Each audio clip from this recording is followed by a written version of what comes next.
This is an introduction to chapter 14 module dealing with Florence and the early Renaissance. This is a pretty cool chapter because really we consider this point in time to be one of the most important shifts in philosophy, art, you name it. There's a resurgence of religious piety, early Reformation sort of activity beginning at this same time. So here in this module for chapter 14, you will of course read the textbook and take the quiz on Revel, but we've also included a part of a documentary series called Empires. Really, you wouldn't be able to accomplish the Renaissance if it were not for the financial backing of this family, the Medici family.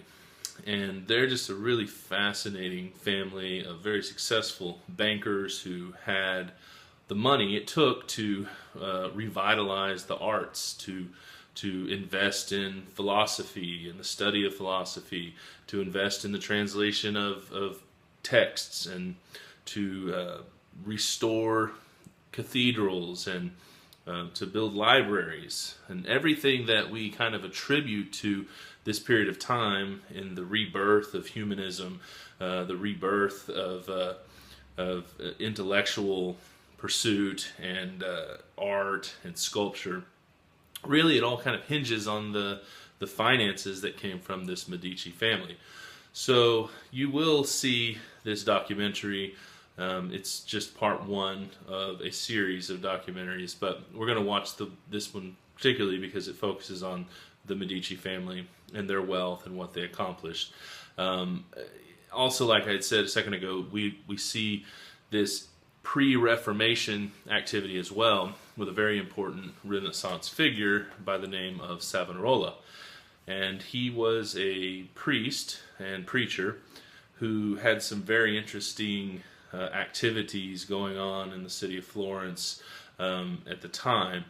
And he basically led a kind of revival of sorts that brought a renewed piety and morality to the people, especially in the young people. He kind of started a young people's movement, and people would line up to come see this guy speak. He was not really a gifted orator, but he was kind of like an Old Testament prophet.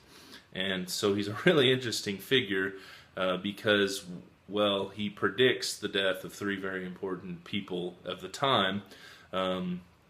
He predicts the death of a member of the Medici family, the King of Naples, and the Pope.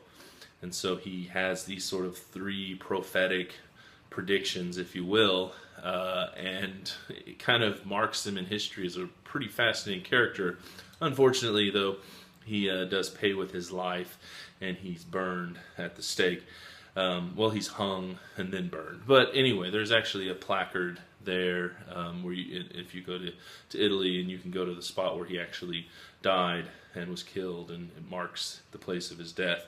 But anyway, so he wrote his script, his sermons, and what we've included here in this module is an opportunity to look at some of what he had written, and he writes a sermon and a poem and kind of a song and a commentary on it. And it's really just fascinating to get into the mind of this guy who really was as much a part of the Renaissance as Michelangelo or Raphael or any of the philosophers at the time. So this is a pretty cool kind of shift we mark here at the beginning of this module, because from here forward we're kind of working our way through the Renaissance, the Reformation period, and then we kind of look at the Catholic Reformation and its response to the Protestant Reformation, and then of course there's activity that's going on in the UK, in London, England rather, with Henry VIII and all the controversies surrounding him and his wives.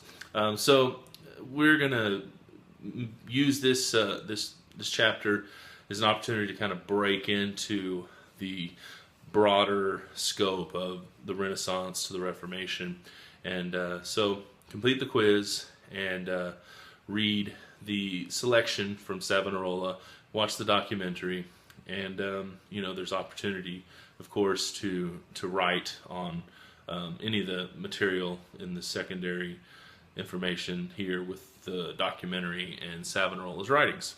All right.